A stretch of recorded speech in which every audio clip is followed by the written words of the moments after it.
अस्सलाम वालेकुम नाज़रीन, JN न्यूज़ HD के साथ मैं हूं नाइला भट्टी। नजर डालते हैं आज की अहम खबरों पर। शुमाली वज़ीरिस्तान से ज़ैनुल्लाह खान की रिपोर्ट के मुताबिक ऑपरेशन से मुतासर होने वाले शुमाली वज़ीरिस्तान के ताजरों के लिए माली मुआवजे की मंजूरी दे दी गई। जल्द इंशाअल्लाह इमदादी रकम ताजरों में तकसीम की जाएगी। इन ख्यालात का इजहार शुमाली वज़ीरिस्तान ताजर कमेटी के चेयरमैन सनाउल्लाह हमज़ोनी ने मीडिया से गुफ्तगू करते हुए किया। सनाउल्लाह हमज़ोनी का मज़ीद कहना था कि ऑपरेशन के बाद ताजरों की माली हालात काबिल रहम है। ताजर कमेटी ने इस हवाले से भरपूर तहरीक चलाई और ताजरों के साथ किया गया वादा पूरा किया।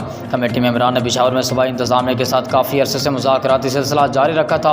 आज मीटिंग में 1.5 अरब रुपए की मंजूरी दी, जिस पर हम इंतजामिया साबिक MP मीर कलीम वज़ीर, साबिका MNA मीरान शाह, मौलाना नेक ज़मान हकानी के भी मशकूर हैं। चेयरमैन सनाउल्लाह हमज़ोनी ने उम्मीद ज़ाहिर की कि सूबाई हुकूमत की जानिब से मंजूर करदा इमदादी पैकेज जल्द ताजरों में तकसीम किए जाएंगे, जिससे शुमाली वज़ीरिस्तान में ताजरों को माली मसाइल में काफ़ी हद तक काम